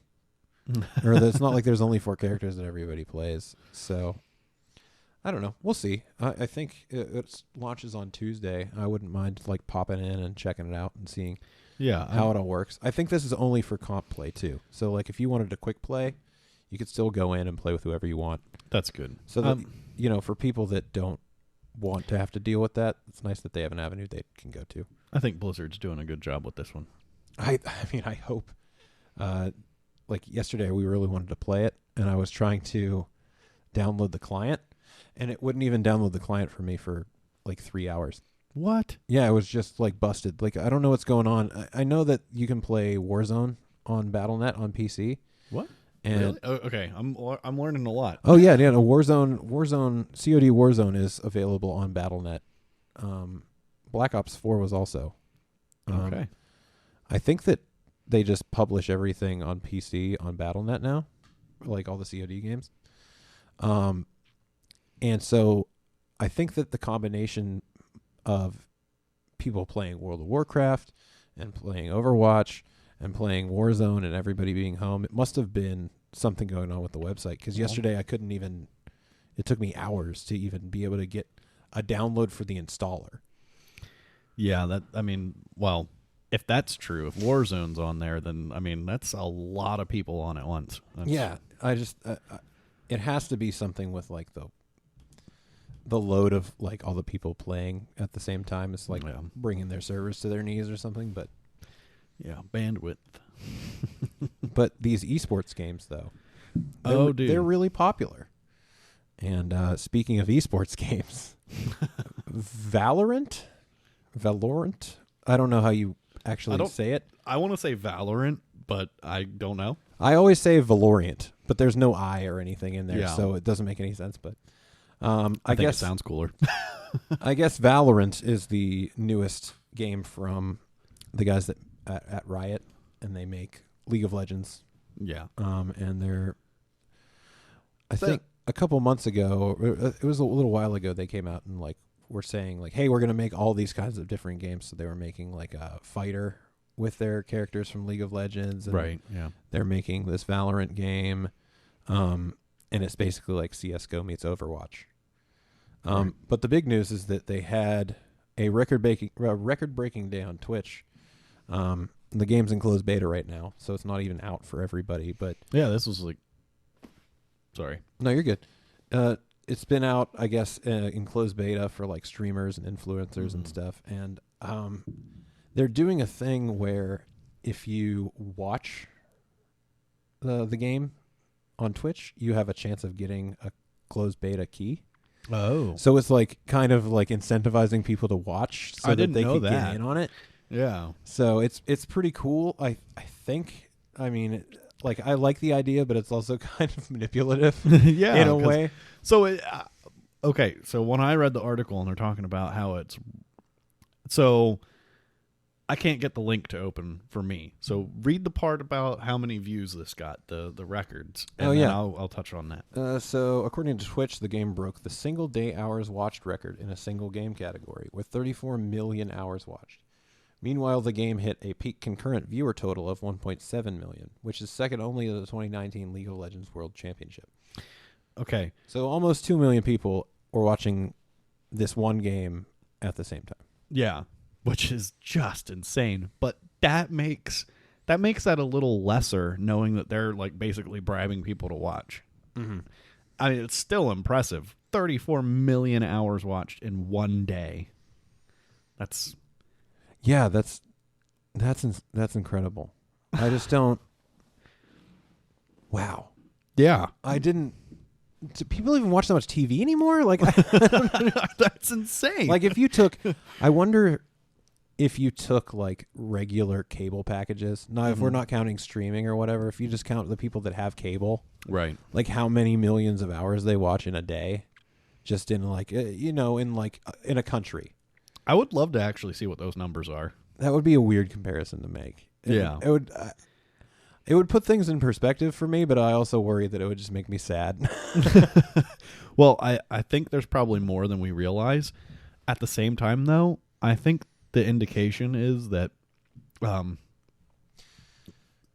video game streaming is a big thing. It's going to be here to stay. I mean, there was the other day I was watching a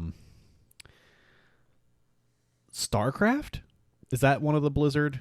Yeah. Yeah. I was watching a StarCraft tournament. I don't remember which one, but it was, I just happened to jump on Twitch and it was up there in my feed. I was like, okay. And I started watching it and I found myself sucked in. Yeah. And watching it, which is like not me.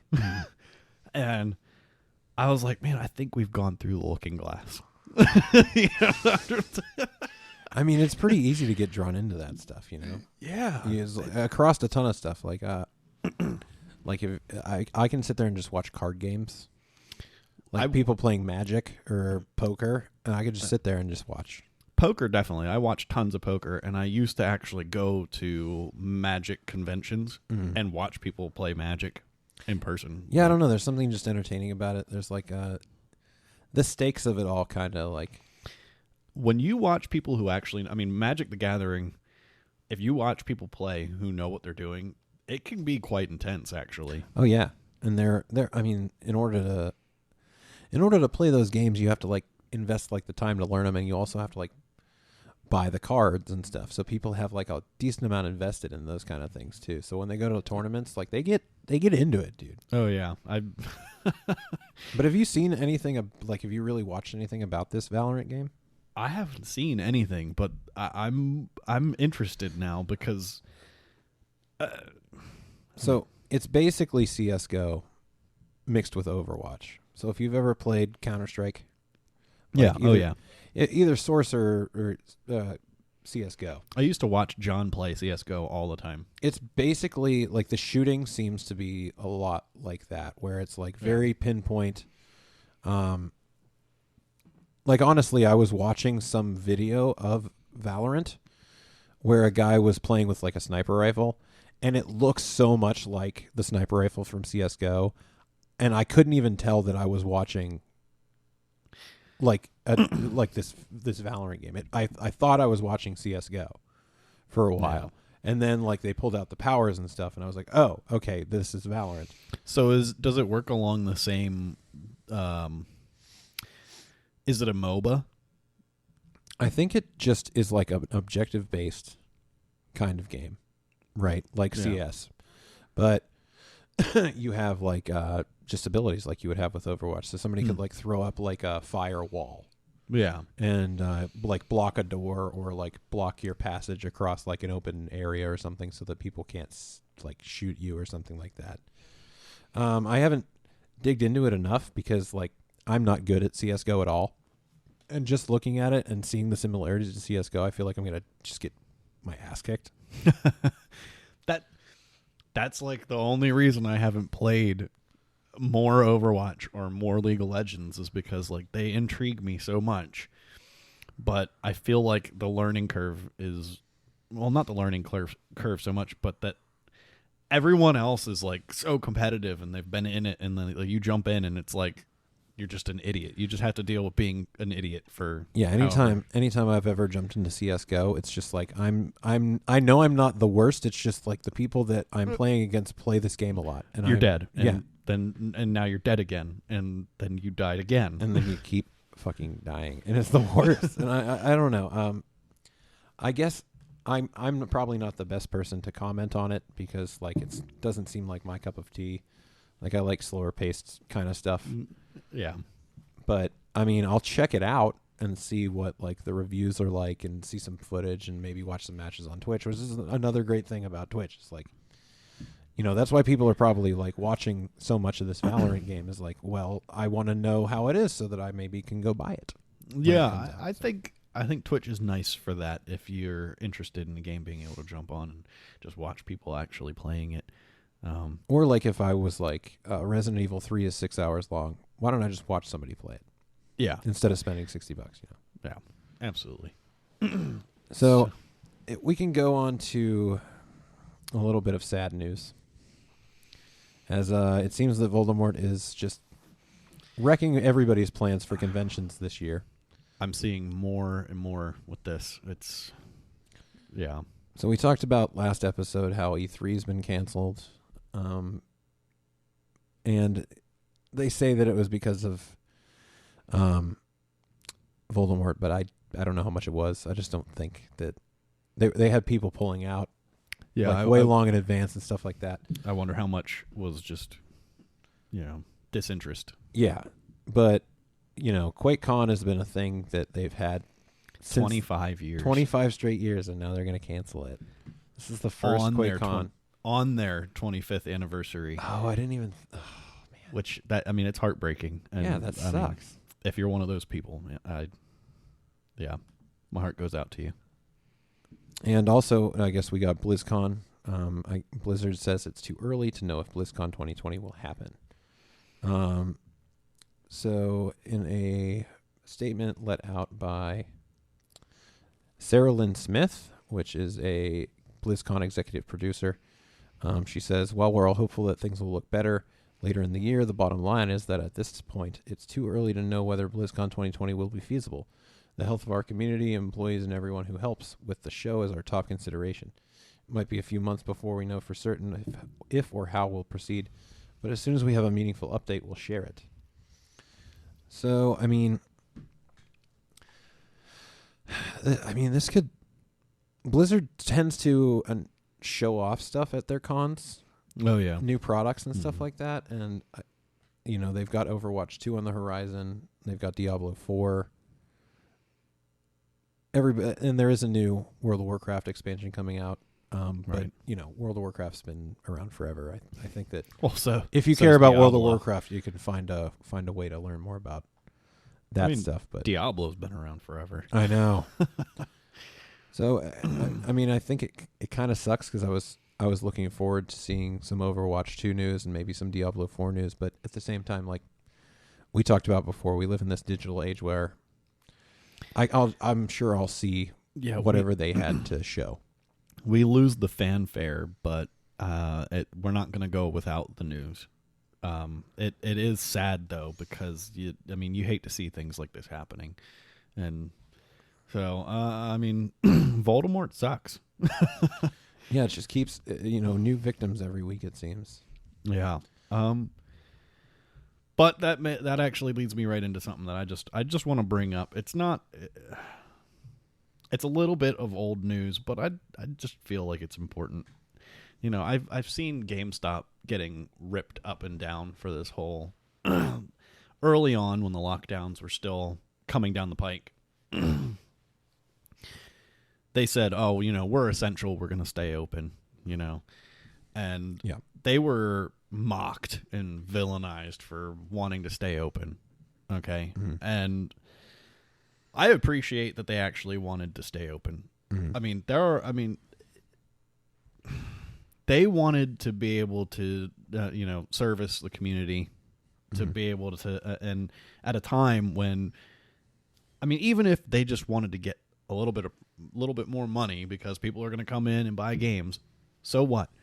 We're going to be going through this time where we're locked in, and more people are going to be turning to video games as a means of entertainment. Mm-hmm. I mean, what's the problem with that? If they want to be there in a trying time. I mean, I would say that's fine if that's like their actual motivation, right? But I don't care if they just want to make a buck. They're still providing the service. I suppose, but I mean, but like they don't need to. Like I can go buy games on PSN or like Steam. Like, I don't need to go to GameStop, and I think that's why they've been failing. Is because they're like, no, the reason they're failing is because they're not necessary. So for them to be like, we're essential, is like, no, you're not, dude. You keep failing. But the problem is, okay, you may have a point, but the thing, and that does kind of get into is digital only going to be the future? Mm-hmm. But like, I feel for all the people that have pre-orders and stuff. That's where I was going. Is Animal Crossing was coming down the pike. Doom Eternal was coming down the pike. They were launching on Friday. They announced the shutdown on a Wednesday, I think, here in PA. Mm-hmm. And it was like, what am I going to do, with Animal Crossing? Like, I'm looking forward to it so much. Like, I want to, I want to play it right now. Did you have a pre-order? Yeah, exactly. I had a pre-order since January. Mm-hmm. On Animal Crossing, and now I'm not going to get to play it for months, and I don't know if my pre-order is just going to go right out the window. Look, I think they could have satisfied both people though. I think that they could have been open and like only been open for people to come and pick up their pre-orders. If you pre-ordered the game and the game was coming out or whatever, then they can send some associates in, and they can hand you your pre-order through the door or something like that. But I don't think they needed to have their stores open full hours. I can actually one up you there. I was thinking at the time, like Thursday, before I knew whether or not they were going to be open. And they did send out emails, actually. They were like, we will be open. You can come pick it up. Uh-huh. Or no, they called me, actually. They called my phone number because I guess I have their card or whatever. Oh, yeah, you're like the power-up rewards thing. Yeah. Okay. So they called me to be like, just so you know, we'll be here if you want to come and grab that. But which I thought was really cool. Mm-hmm. But what they could have done instead is just email out everyone codes. Yeah, they could have done that too. Yeah. Or mail it. You have my address. I had to give it to you when I signed up for Game Informer. That's a fair point. I don't see that, but that's what makes me think that, that's the thing, is they definitely were open because they just wanted to sell a bunch of games because people are home and they want to go buy games. And maybe you're a person that hasn't played a video game since like before PS4 came out. And you're still of the mindset that like, I'm 45, I want to check out my PS3 or my PS4 or whatever because I haven't played games in like 8 years or whatever, and I have nothing to do. And where do I go get games? I go to GameStop. Yeah. So then they're like, all right, well, if people are going to come in and buy games because they don't have anything to do, then we should be open because a lot of people are going to go to GameStop to do that, and they need money right now. All I'm saying is I don't fault them for that. No one wants their business to fail. I know, and I that's the thing. I get it. I kind of give them a little bit of leeway because they're failing. Yeah. Like if this is their last gasp and stuff to keep their business alive, and I can understand that, but on the day that I went to go pick it up, they had a sign in the window that the store was also closing, and I didn't even know it. Uh-huh. It was like they also had a sign on there that's like all sales are final. This location is shutting down. What the hell? I didn't even know. Yeah, that's an encapsulation of the whole issue right there, isn't it? Yeah. They're like, well, why do they need to be open? And then you like show up and it's like, well, we're closing this store. We need you to buy this game. No, I get it. I mean, I think for me and for you and stuff like that, like we're not worried about getting it or whatever, but I think that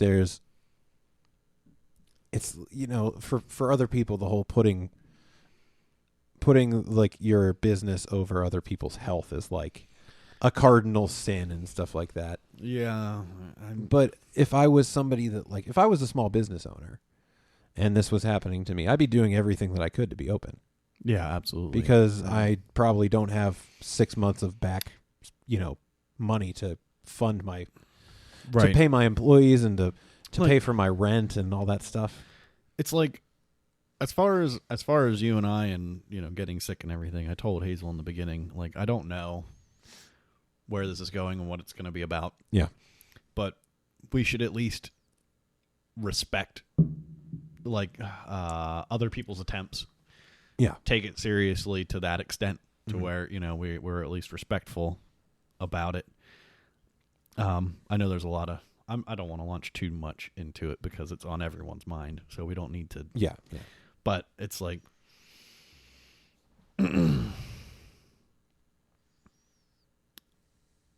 I hate that I can't ever keep a thought in my mind for 5 seconds. But it's like, you don't want to disrespect anyone. But I mean, there's all this conspiracy talk around it that just pisses me off because it's bad enough without you making things up. Yeah. And then, but regardless of your thoughts around it, people are dying. Have a little respect. Treat it like there's a possibility. Yeah. And, that's the least you can do. Yeah, I think that's why, like, I've been just trying to wear a mask. Because, like, again, I don't think that I'll get it. Yeah. And even if I get it, I'll probably be fine. But, if other people are, like, super worried about it and it will make them feel better, then I will gladly do it. Right. I think that's really all we can do at this point is just, like, I think the whole thing is that there's so much stress about it. And this is just so peculiar for people. Yeah. To be doing this right now, especially in the United States where we just like work all the time. Yeah. And it's just like part of our DNA. It's like we should be at work. It's like you just had all that time off. Yeah. Because you hurt, getting injured, and you're like that first couple of days where you're just like, I should be working. And you beat yourself up. I feel bad. Yeah. I feel like I'm like failing at life because I'm not at work or whatever. I definitely know that feeling because actually a few weeks before all this went down, I was sick and I stayed home like 3 days in a row and then had the weekend. So I had the super long weekend. And by the time I was, the last day before I was going back to work, my wife was just like, dude, if you don't shut up and go back to work, like I'm going to kill you because I was just ripping my hair out, So, yeah, I can't imagine how some people are holding up. Like, my boss, fortunately, we've been able to stay open, but he's convinced if he ever stops working, he's going to die. Yeah. He's one of these, he's worked every single day of his life since he was, 8. Yeah. I mean, I've been working since I was like 15, and I don't think I've really had like an extended period where I didn't have a job or anything like that. Like even like a month, so it's this thing where, we're all just in this weird realm of existence that we never exist in. And everybody's just on edge. And I think that the main thing is just like trying to relieve that a bit as much as we can. So cooperation helps in that regard. Yeah. And I'm sorry for taking you out of, relaxing time away from that, listening to us talk about other things. This was supposed to be a distraction from the real world. That's okay. It creeps in. It has to at some point. But it's on everyone's mind. So, I don't know. Everybody should just play games and just forget about the outside world for a while. And I think that that's what we're gonna do. Yeah. Does that sound good? That sounds good. Maybe we'll check out this new character, this Echo character in Overwatch for a bit or something. I'm not sure. Maybe we'll watch some anime. Yeah. All right. Well, this has been the Nonsensory Podcast. I hope you've enjoyed. I think next week we're going to launch a little more into TV. The last episode of Devs should have come out by then. Oh, I'm so excited. Oh, yeah. I'm so excited. I think that's the 16th. Don't quote me on that. Yeah, no, it is. Tuesday's the 14th, so Thursday would be the 16th, yeah. So we're definitely going to have wrap up our devs discussion. It's going to be so good. You need if to you are listen to not it. watching it, what is wrong with you? Watch this show. I know. It's so good. I've recommended it to so many people. Yes. So please tune back in and if you haven't seen devs, go out and watch a little bit of devs and then come back around and then maybe you can hear us talk about how much we love it. Yeah. So stay safe out there. Yes, we love you. Be safe. Easy.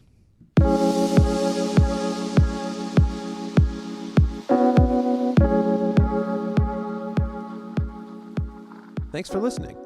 You can follow us on Twitch, Facebook, and YouTube @Nonsensory, on Twitter @Nonsensory1, and you can now find us on Spotify and iTunes. Just search Nonsensory Podcast.